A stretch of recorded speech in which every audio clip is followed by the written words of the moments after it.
Hi, everybody. It's Raghu back with Mindrolling and a wonderful, well, she's not new anymore, not only to me, but to the Be Here Now Network. Anita Sanchez, welcome to the show. Nice to have you. Thank you. Delighted to be here. Great. So, Anita has a podcast on Be Here Now Network, actually, and it's called The Four Sacred Gifts, and we'll ask her about that too. But this is all around our pursuit, and I really thank you, Anita, for joining us and speaking to the elders that you do speak to from, and not just Native American, around the world, which is, quite wonderful, and it shows us the commonality and the way that we're completely interconnected. So I love that. So that's, you can find that and go to BeHereNowNetwork.com and you'll find it's just happening. The end of the summer, the first couple of podcasts are up. So, yes. Anita, where have you been since we've last It's been a got together? wonderful, wonderful summer. Well, late in May, I was in the Amazon and I've just started back up my journey that I do once a year, lead it into the sacred headwaters of the Amazon in Ecuador. But COVID stopped things for a bit, so it was really delightful to kick that back up again. I've been going every year since 2012. Then I went to the Arctic Circle in July. Wait, before you leave the Amazon, tell me, Okay, tell what us, happened? yeah, what happened, and who did you meet with, and Yeah. what wonderful new wisdom has come from it. Well, it was quite a reunion. And we went to see 3 different tribes in the sacred headwaters. So it's pretty far in. We have to take a plane and then a boat and then hike and then another plane and things. So, Really? but we stayed with the Sapara and the Ashwar people, 2 Ashwar tribes. And in every one of those, we were actually in with the community so that we could really, the leaders that I brought, the entrepreneurs, could really get as best they can in 12 days immersed into how people and nature coexist. Not only coexist, but intimately interconnected for them both to thrive. And so, what some of the things that I saw is that I'll start with some of the unhappy things, and I'll get to the happy things. One is that the Amazon, of course, is always flooding, and then and then there's short drought periods and flooding. It's a rainforest, and that's to be expected. What would happen is much more severe flooding and much longer drought. So what landscapes that I've been going there since 2012, all of a sudden shifted, like rivers would be moved, I don't know, not quite a football field, but at least 2/3 of a football field away. Quicksand showed up where we didn't have it before. And so what I'm trying to tell you is that this climate change, this global warming is affecting everywhere, even in the Amazon. And the other thing, I'll get the negative out of the way. This area had not been penetrated by the outside world. And that's why in my volunteer work, Pachamama Alliance and others, that's how I started going there, is to really protect this area. And since then, we saw at the outlying part, they built a road. Because just like in other societies there, the tribe is constantly in conversation about what to be done. But ultimately, the different parts of this area, a portion of the tribe decided to go off on their own. And so they got the road. And what the road has resulted in is exactly what we know in other places. And we're there, so we're asked to come, but we're very careful. We know that we're guests and, just really are cautious about everything. But one of the elders, one of the shamans in the second village that we were at, Shiraminsa, one of our journeyers kept asking, like this Raghu, he was persistent. Every place he asked, well, what's the benefit from us coming? Meaning people in the outside world. What do you get in They weren't answering. They weren't answering. And the second one, the third time he asked it, everything's being translated, from Ashwar to Spanish and back and forth. The elder said, I am saying this with my heart, which he was telling him. He wasn't trying to be disrespectful. And he said, this is what we get: violence, rape, destruction of the animals and the forest itself. And he went on and on. He said about 8 things. And that entrepreneur, that man, just shook his head, thank you. But as soon as we ended, I went to Paul because he disappeared pretty quickly. And I think it's what a lot of us, when we realize wherever we are in a beautiful place, in a place that we think could be untouched, whether it's in our minds from being a child or whatever it is that it came very clear that, oh my gosh, just the presence of a road changes everything. Yeah. And it means the destruction of a place that the whole world depends on, the primary forest and the Amazon most of all. And so it was very sobering, is what I would say. Yeah. So I didn't know I was going to start with the tough stuff, but I guess that's really what's happening out there, is that it's to hold both the possibilities and the strengths and positive things, but also not to ignore what's happening and then put our energy where we want to create. Yeah.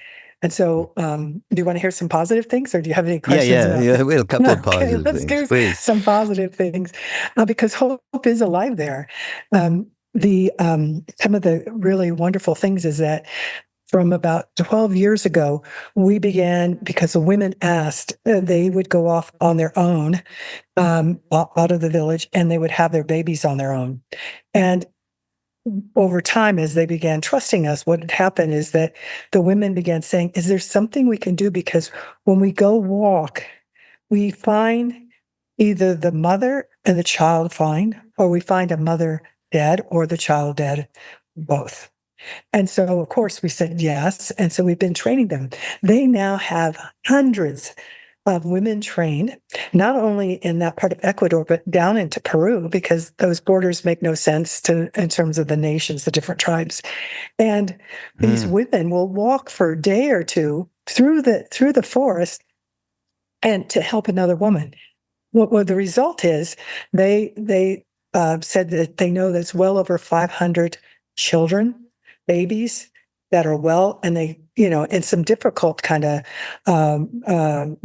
their deliveries, they were there, and it would have resulted in others. So they were very proud and happy and wanted us to know and talk to some of the women. The other thing is, I'll stay with the women for a moment. We often see the warriors as men in even in traditional, in these living systems that are indigenous. And the women, though, the men are very, very supportive and not at all like, oh, what is the women doing this? They keep saying, our women are strong. We always knew that. And so there's women that are presidents of associations of, like 20 different tribes. There's all of this. And they are in the front lines in really keeping the place safe. Grandmothers and mothers and girls and babies, they're standing there, and that's stopped. So they're very, very happy to have us come so that we can learn and come out and do just like we're doing here, is tell people about this. They really are so happy and fierce about keeping this. And they're really clear that it's not only their preservation and their culture and the rainforest that they're a part of, but it's for everyone. And so that is their choice, and they do it with joy. And so that was it was just wonderful to go there to see, after having COVID. And the other thing that they said is, we didn't get COVID. Only a couple of people. It's when people went outside of the Amazon into Puyo, some of the cities, and that they'd get COVID. And we, tell people, stay out if you're sick, don't come back. But what they did is they showed us some of the plants that they used to make sure whatever preventative things they needed for their immune systems and things that were directly from the forest. And as a result, they're fine. But what I really want to have come across here, because I think it's part of it's a big part of what needs to change for all us two-legged human beings, is that when we hear them talk about the forest and the things they do, whether it's fishing, whatever, in the translation, people always go, and my journeyers did, like, wait a minute. The people here don't talk about living in the rainforest. They don't talk about just, they're there to just protect it. In the language, in the translation, is this correct? They are part of the rainforest. Yes. Right. And that's the ongoing understanding of that holistic view of indigenous people pretty much all around the world, of this interconnectedness of a living spirit, past, present, and future. Hear that, a living spirit, past, present, and future. It's not divided by time.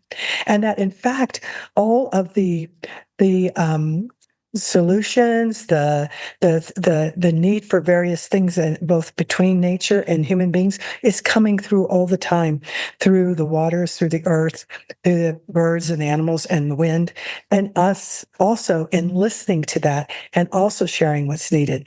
So in ceremony, it was really quite powerful and beautiful. What we were getting in ceremony was that it is really important now for them to really protect, but not only protect themselves, but it's care, put their hands around, their arms around tribes, all of us around the world. That's the part why I wanted to do this podcast with around the world, is that to not only make the things that are similar, but the different places on this earth are also alive. And so some of the difference in how we engage, we relate, we're in reciprocity is a little different and important. So again, like I'm finding is, diversity is just wonderful. We need it. We wouldn't be thriving, survive. Yeah. And the time is now. So, yeah, and it was beautiful. Raghu, if you haven't been there, it's just, during COVID, I don't know that I even told you this story. During COVID, I had 23andMe done, and my husband did too, and I got it. And a friend of mine said, "Oh, before you, she's a cultural anthropologist, a Ph.D. So she took it. She gives me a 50 PowerPoint slide. She said, "Sit down." She goes, "Yes, what you thought, Nahua. So you're Aztec and Toltec, and you're something else." I said, "What's this something else?" She goes, "Anita, you have DNA from the Amazon. We can't tell you which tribe or nation is, but you are also from the Amazon," which also tells me that our ancestors, see, it's not bound the messages or the earth that's calling. Because in 2007, I went there. I never had the Amazon on my list, but I went there and something happened, something awakened in me that said,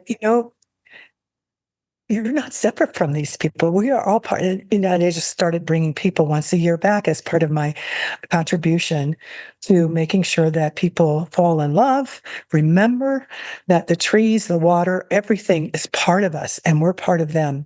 And when we know that and then operate, act from that place, we can resolve all these different things. We definitely can. And that we were able to see that with them. So even where there's this devastation, they talked about, they didn't just let it go. And Amazon refugees are like, well, that's pretty wild there. So no, never. They did various practices. They know we need to do this, and it's telling us to do that. And no, we can't do it now. We have to wait till the moon. And they do these different things. So even when we were there for that short period of time, we could see places that looked totally devastated that already were you wouldn't know it. You wouldn't know it. The renewing. Wow. Amazing. Okay, then where'd you go from there?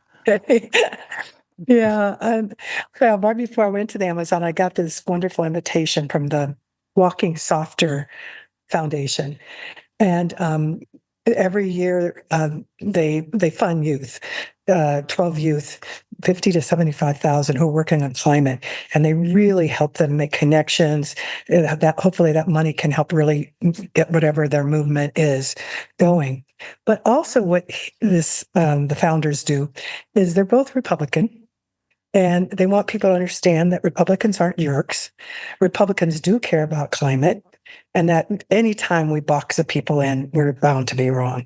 So he takes into Antarctica every January 130 people for 12 days. And he says, it's amazing what you can do in 12 days with everyone on a ship. And so this July, he did the same thing. He took 130 of us, it was for 10 days on a ship. And what will happen is that twice a day in the morning and the afternoon, we'd go on an expedition. So we go out in the Kodiak or Zodiac. I can't remember what those rocks are called. Yeah, maybe. Zodiacs. Yeah, we'd go off. And given an hour and a half before it was safe, meaning no signs of polar bears, then we could actually hike on these islands. We were pretty far up Svalbard, which is 600 miles north of the northernmost part of Norway. So we are right up in the circle that freezes over and everything. And so we got to see all this. And also then in between, when we come back, they have speakers, experts in lots of different areas who were talking to us about, why, for example, this is a wonderful story. I didn't know I was going to meet this man. But maybe you remember, Raghu, or some of the people who are watching and listening. Back in 2013 was the first time there was a high-ranking military person, an admiral, who went before Congress, and he said the greatest risk to our national security is climate change. Well, he has never, now he's now retired, but for the rest of his career, he kept being pushed to rescind it. He would not. He explained to them and he told us, all the detail he showed him because he would be in the Pacific and South Pacific. And he would, boundaries of countries would be totally different. Little islands would be gone. And he even, after all this data, he even ended like, here's some of our bases. They're flooded. This is really a risk. And he said he hasn't stopped. So even though he's retired, he and a number of the people there were talking about, because some of them were delegates to the RNC, is that they've been working on this to have people see that this is a priority. This isn't, oh, well, let's let somebody else deal with that later, because there may not be a later. And I'm not a doomsday, and neither were there, but it was about whatever energy resources you have, this has got to be on there. And it's not to do with like anger and stuff. I didn't see these people saying, but what is done is joyful, because the different things that people were doing, those polar bears who are our relatives, are benefiting. That water that I couldn't believe, it was like Crystal Lake up there. I think when we had waves, they were maybe 2 feet high. It was just so and clear and beautiful, and right whales coming up. It was just beautiful, Raghu. So we were there to really talk and difference. There were some Democrats, Republicans, scientists, various people, and to learn from each other, and then to network about what is it that we're doing we can let the other people know, so that way they can spread the word too and look up more about that, and how we can collaborate, because it's also very clear we've never done anything alone. That's also a false thing. When we pound our chests, like, oh, I did this. Well, yeah, you may have put some energy into it, but no, us just even breathing right now, I'm looking out because I'm in the foothills of the Rockies. These trees, our plant relatives, are taking our carbon and changing it to oxygen. And then we take that in and they take the carbon. Nothing is done alone. And so I think, what I saw there was real change. And the ultimate goal is for, of course, millions and millions, hundreds of millions of dollars, hopefully new dollars, start flowing into any area that has to do with ending global warming, environmental justice. There was no limit in terms of what that is. It's just, let's all get busy as this part of our joyful responsibility. Yeah.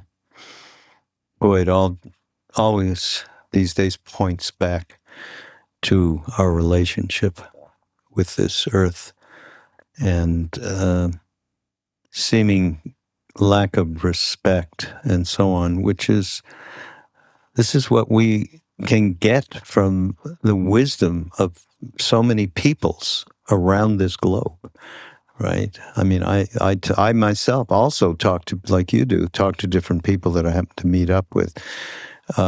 So, yeah, maybe we should talk about, why that's so important. We've been explaining, but when,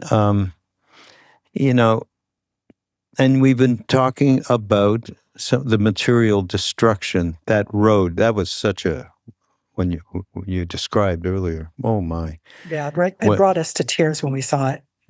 Yeah, I To see can't trash everywhere. We just Oh, just God. not.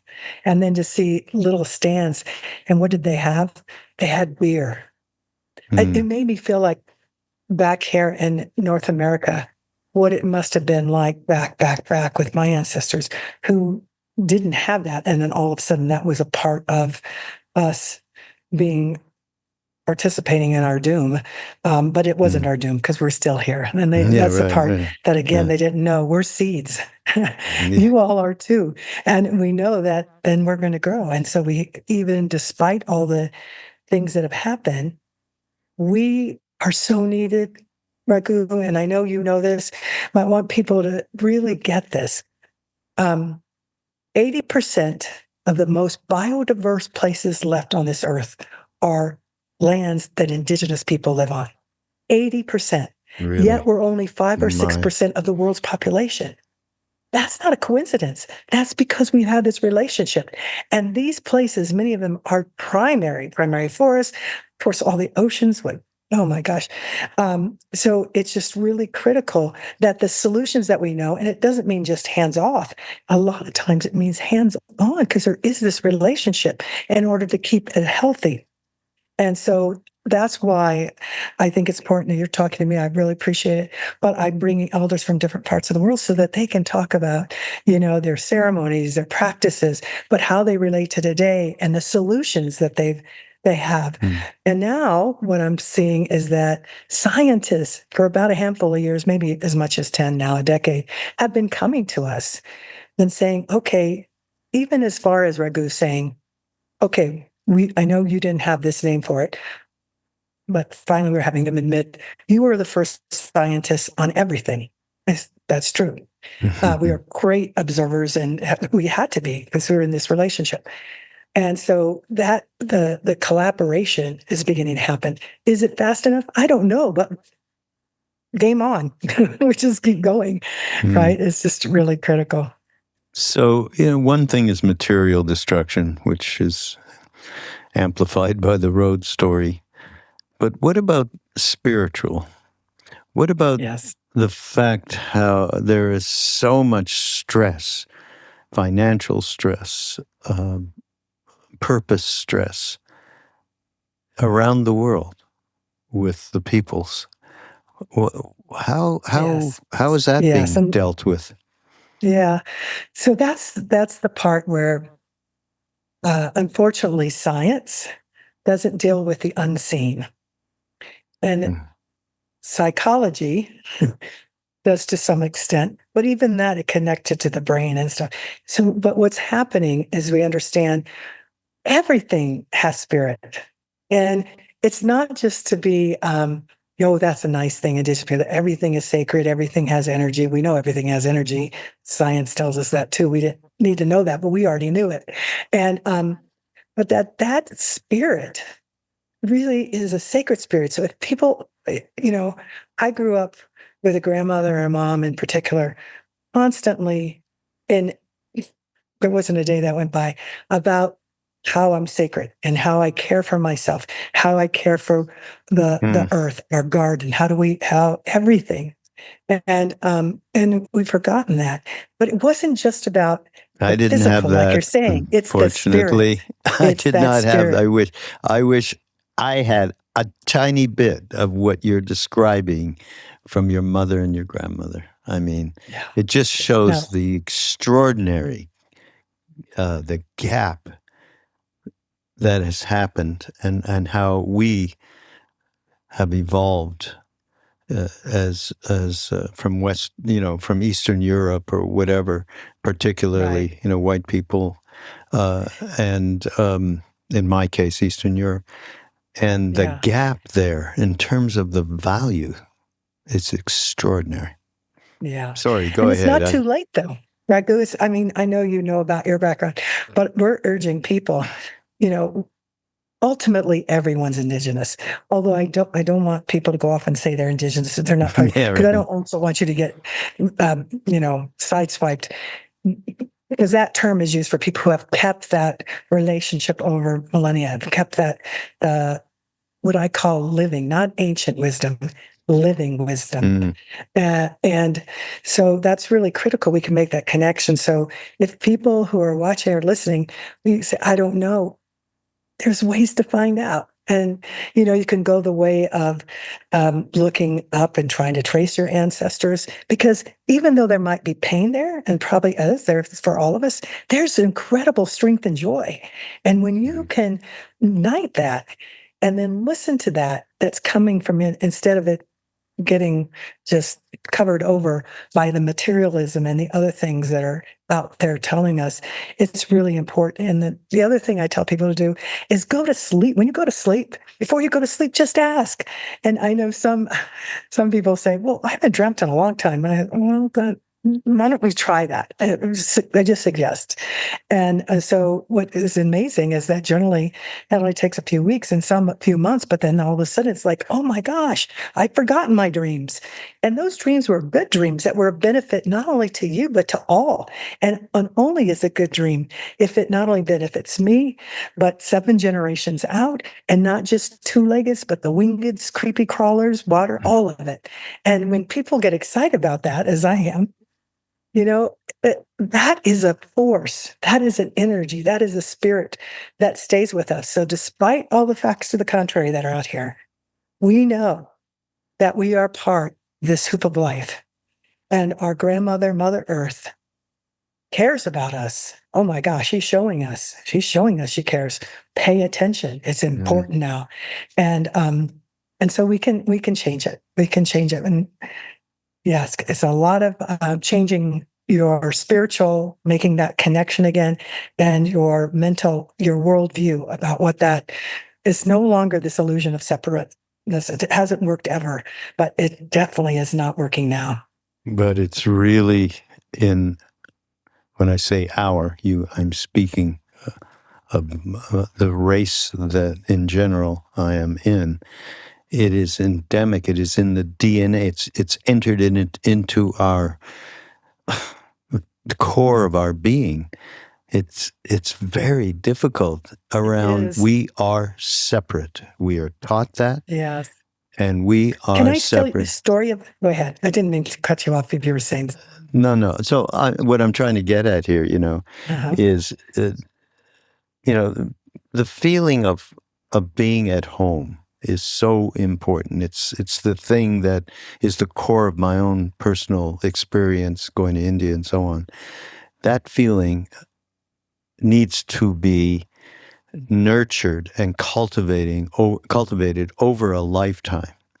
But so what are we dealing with? Isolation, separation, and then sometimes or oftentimes when you find that place, which is not just I can go in my house, close the door, and feel like, okay, I'm going to be okay.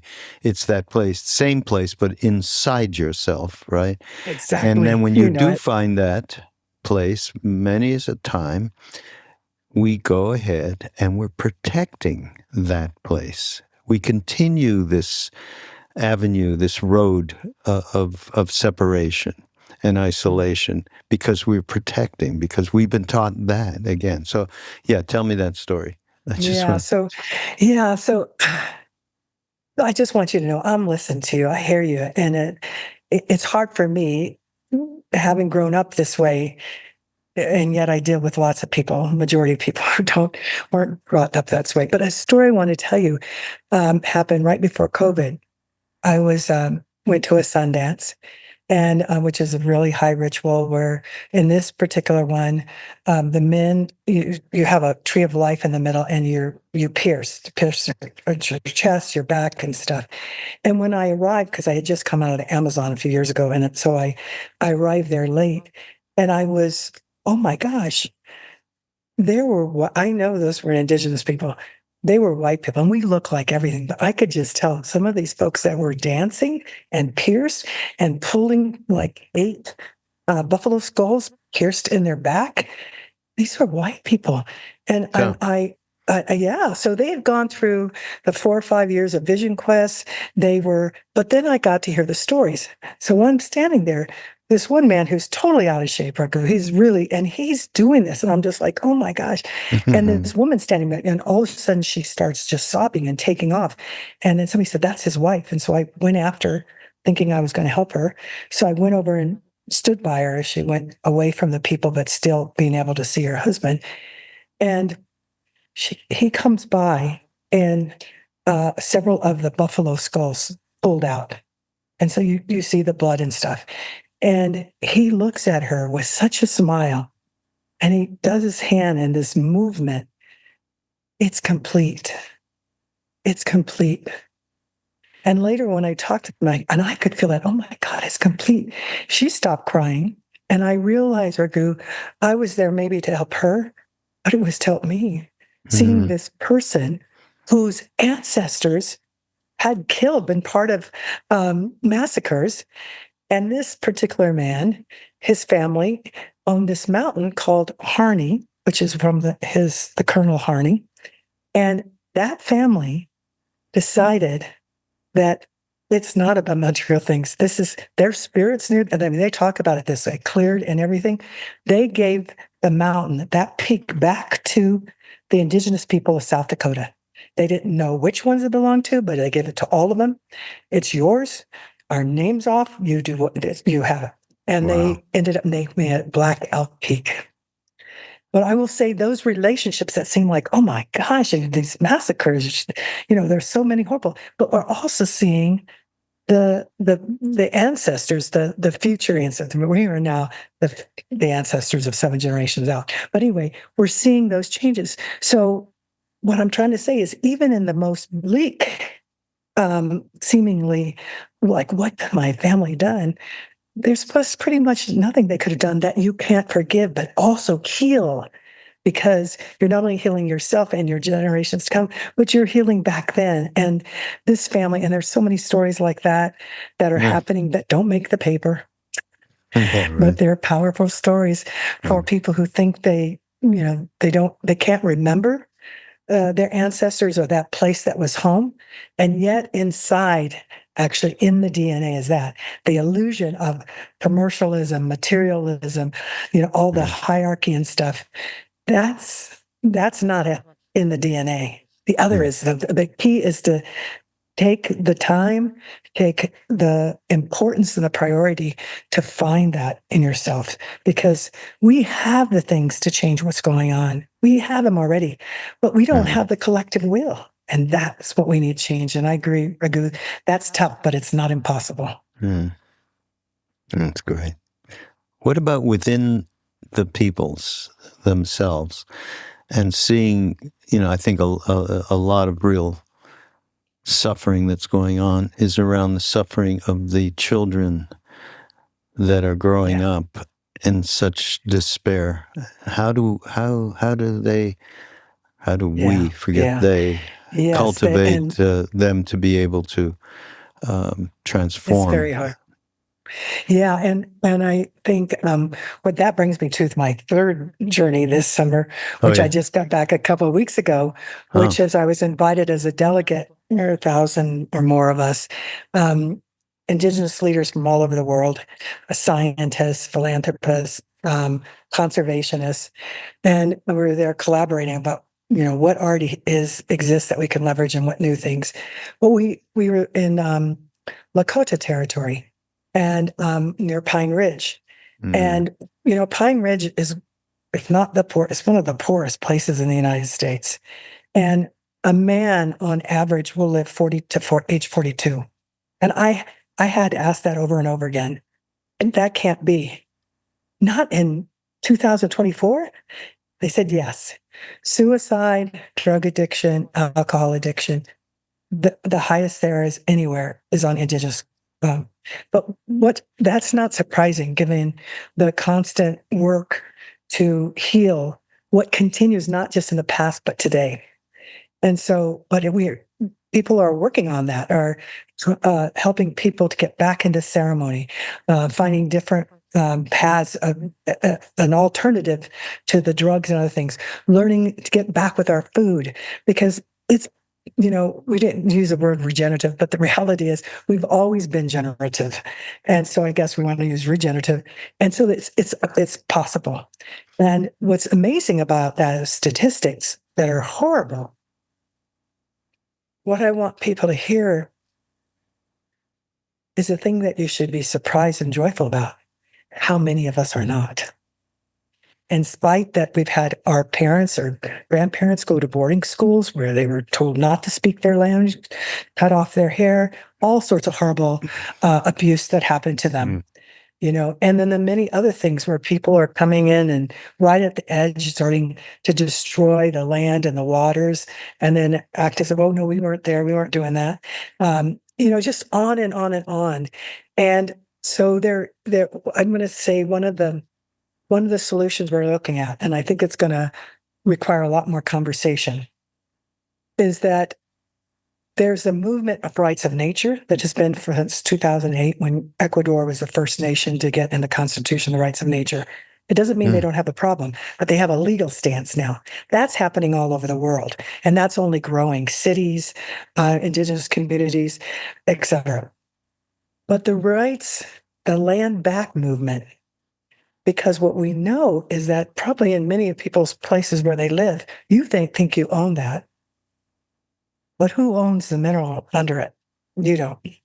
Government does. And who is government listening to?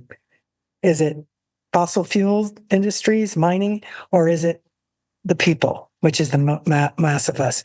So this movement is coming back, is growing and growing and growing, not only in the Americas and other places too, and we're sharing that.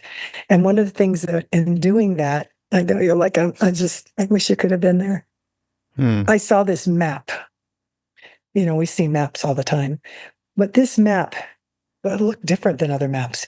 And what has been happening over the years, indigenous people making these maps of the territories, but not to define land, but also the sacred sites in those territories. Of course, we know about the big ones, but there are these other places. And we have been going, and one of the people I interviewed, Mendahi Bastida, he is one of those people who moves and goes to the different places with other elders and reignites those sacred places. Various ritual and things happen, and there's you can see physical shift to what happens, but it is really honoring the spirit, and because we've forgotten about it. The two-legged, we've forgotten how to make harmony and balance. And so that's also happening. So yeah, it's pretty tough. And the numbers are there, and that's because those are my folks too. And I just want to keep telling people, please find out where you live, even if where you came from somewhere else. My family came from Mexico, central Mexico. I've been in Colorado for, 57 years or more. And, but I had to learn about all the people here, and they're still here, and what's happening, and get involved and know, because it's important for you to understand where your water comes from. What the air is like. COVID at least got us thinking about that. We were all amazed that they hadn't thought about that, but it's really critical. I have this great quote, Anita, that I found. It's from, I don't know if you heard of him, Dr. Michael Yellowbird. You do? Yes, I know him. Yes. Okay. And this is about the rituals, ritualistic singing and dancing. We're not talking, I was just going to say, we're not talking about raves, but someone reminded me the other day of how actually, especially for people who have no connectivity to the sacred rituals, but that becomes a something by virtue of some adept, shall we say, artists that know how to create the music in a way that creates trance and so on. Anyhow, so I shouldn't No. I shouldn't say that is what I was trying to say. No. You should. We're not. We should say all of it, and people then can look into it. But Yeah. I want to say about him, he'll be coming up later in my show. Probably still a few shows away. You're going to talk to him. You did. Yeah, and That's he's got the crazy. neuroscience of that. He's showing how what excited him is he part of these ceremonies thing, and he goes, well, what is happening? Because I feel this different thing. What is going on with this? And so he's been studying that all his life. And other people have too, and seeing all the research and showing what's actually happening in the brain, because we can hook people up and see that. Yeah. And it really is that there is, even in the language we speak, the vibration in the nose, even our breath, it's important to breathe clear and deeply, and it's not just a cool thing, a new thing, and it's important to do that. But that is also part of the sacred. And so I'm excited. Yeah, people, I hope they tune in for him. He's quite amazing, and he's an amazing meditator, and guided meditation is beautiful. Oh, really? I'll get him to do that, eh? Because we love to have all kinds of guided meditation. So here's the quote from him in relation to the ritualistic singing and dancing that goes on in sacred ceremony. So he said, we know now some of the neuroscience behind it. We know when people dance and sing, especially something meaningful, which we're speaking to the ritualistic, doing it purposefully, they have this dramatic rise of endocannabinoids. I love that when he said that, in the brain. And what that does, it blocks pain and it increases feelings of well-being. And that is probably, I mean, in my mind, that's the first level of it in terms of what can happen. Extraordinary things can happen. And I guess... So this speaks to also, I mean, to me, that's something really important to include in the possibilities of returning to our interconnected deepest selves, right? Is using these practices. And I mean, one thing we haven't talked about is of course the use of ayahuasca psychedelics. That is so importantly opened up a lot of doors. There's some issues still, many issues. The addiction part. And I don't mean addiction. You can't get addicted. Just the experience. Got to have that experience again. So that, we're going to be addressing that, actually, the foundation and representing Ram Dass's perspective and its science, spirituality, and psychedelic insight. And how do you integrate that into your daily life? It's the integration, it's the outcome, and so on. So that's very much. So I think that this, which everybody who has any kind of done any reading whatsoever around the rituals of indigenous people around this world, they all have that very much central in the practice.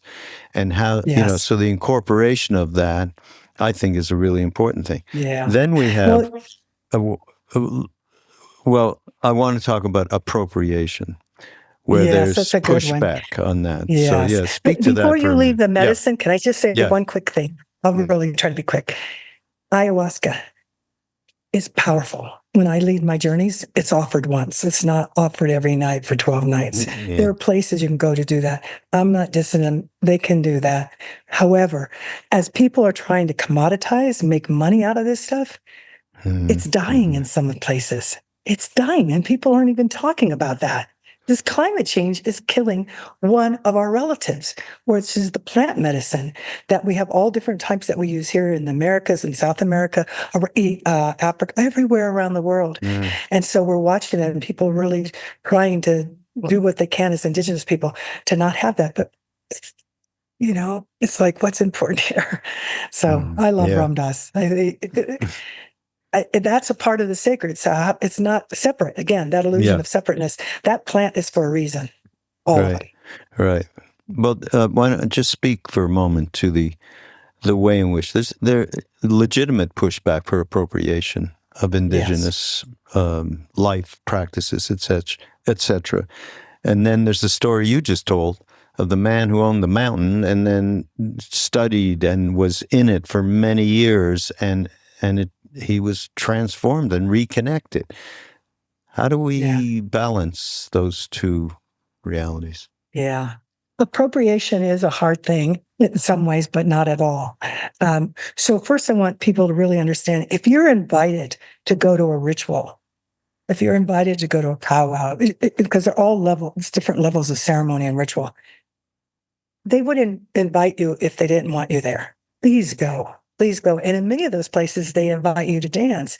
That dance is, oh, they're being nice. Let's go out and do a quick little Oh, turnaround. down. No, that's part of the ritual. You are getting something by walking on Mother Earth, stomping on her, calling it in, the wind. All of that is happening. So allow yourself to do that when you're invited. And some things are so high in terms of sacredness. I don't know how else to say that. The spirit is so strong that some of the things, it's a lifetime of somebody before they can do that ritual. And that's true in ayahuasca. They usually are identified as young, and there's a lifetime of doing that. And it's not about making it into little pills and all the other things. So I believe that's in part of appropriation, especially when it's just doing for like, oh, let's get high. That's crazy. That's not what this is about. It is transformative. And if we go and open our hearts, and we open then our minds and all of it, that's transformation will happen. Mm. And that I saw that. I just saw that in May with the journeyers who came. Every one of them were like, oh my gosh. I feel like I'm connected to parts of myself, but beyond my body. I feel, all these things. I says, well, because it is, because the spirit is everywhere, and it can support us. It is supporting us, and now we have to reciprocate. We're always supposed to be in reciprocity. So indigenous people can help you with that. Also, if you wear clothes, if you bought those clothes, a lot of indigenous people, we need money to pay for our family stuff. Buy them, but find out where they're from instead of ripping off some sacred symbols in some of our wear. No, and then wear them. And some people ask me that all the time. Like, they'll see my turquoise stuff and dress, and they'll go, "Oh, I hope is it?" I said, "Well, where did you get it?" And they say, and I said, "Is it indigenous? Did you see?" Yes. I said, "Well, then good. Go buy some more. Tell other people to come." Because when someone is giving you and you ask permission, I rarely hear indigenous people not get permission, as long as it's not destroying any of our relatives. That's Mother Yeah. Earth, all of it. Right. To me, it boils down to transaction. If we are transactional, then Yeah. it becomes something else. We do it at the basis of our relationships.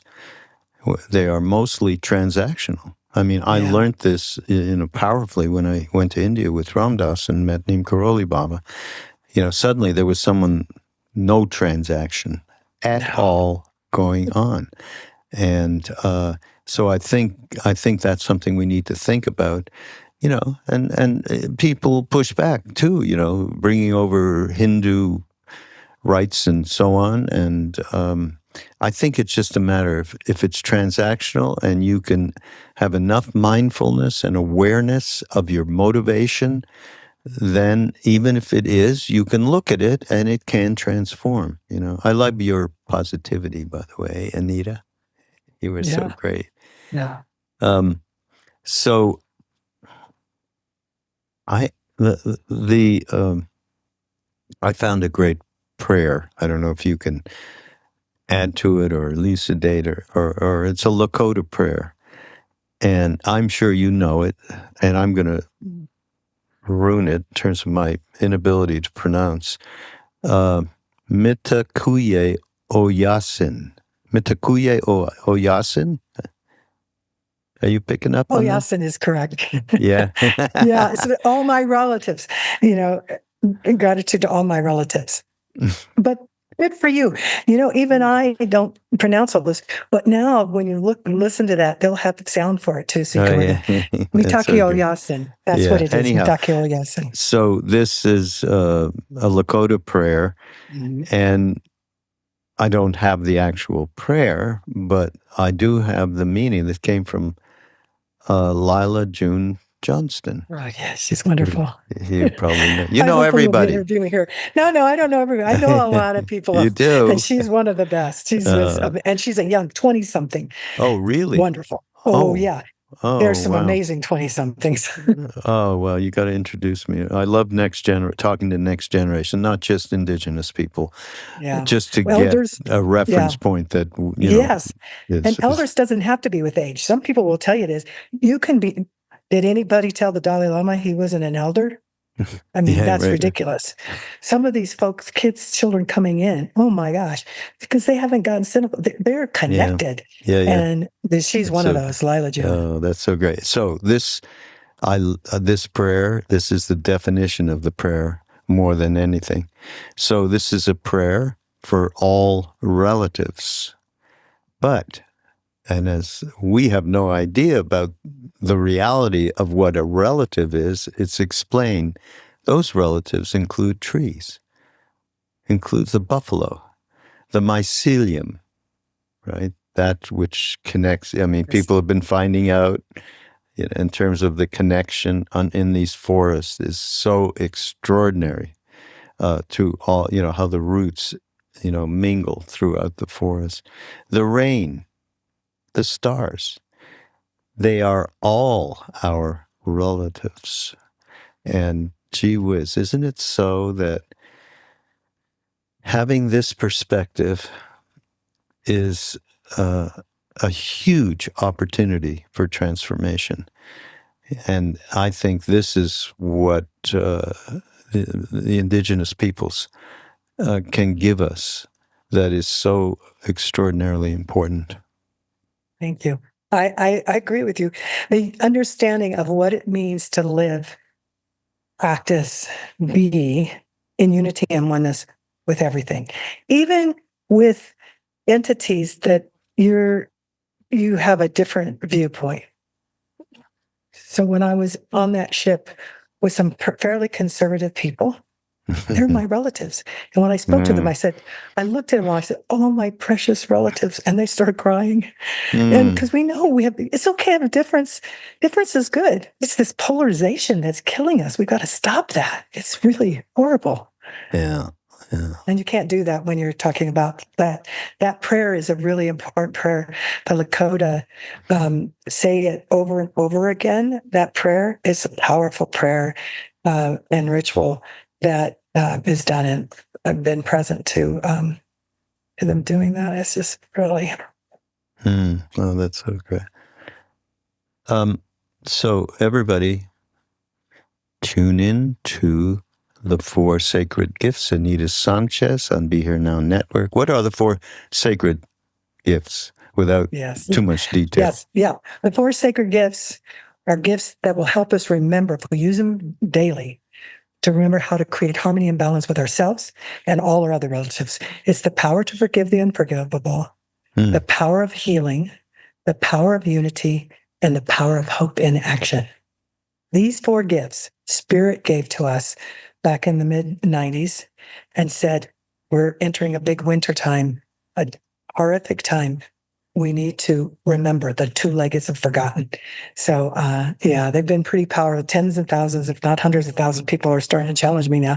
I think it may be because as it's rippling out, who knows? It's, and hopefully more with the Be Here Now Network, more people will know these are gifts that each of us have. They're not just for certain people, all of us. And Mother Earth and Spirit is telling them, use it, and then you will remember.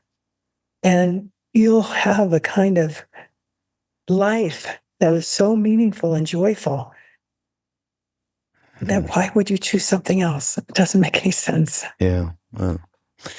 Oh, so great to hang with you for a few moments here. Same here. Yeah, it's great. I urge everybody to check in. Go to BeHereNowNetwork.com and check in with the 4 Sacred Gifts and Anita, and of course that host of other wonderful teachers, presenters, podcasters that we have. And yeah, we're going to do this again. It's been a while. I'm really happy that we got this opportunity. So thank you so much. Thank you. And we'll see you all next week.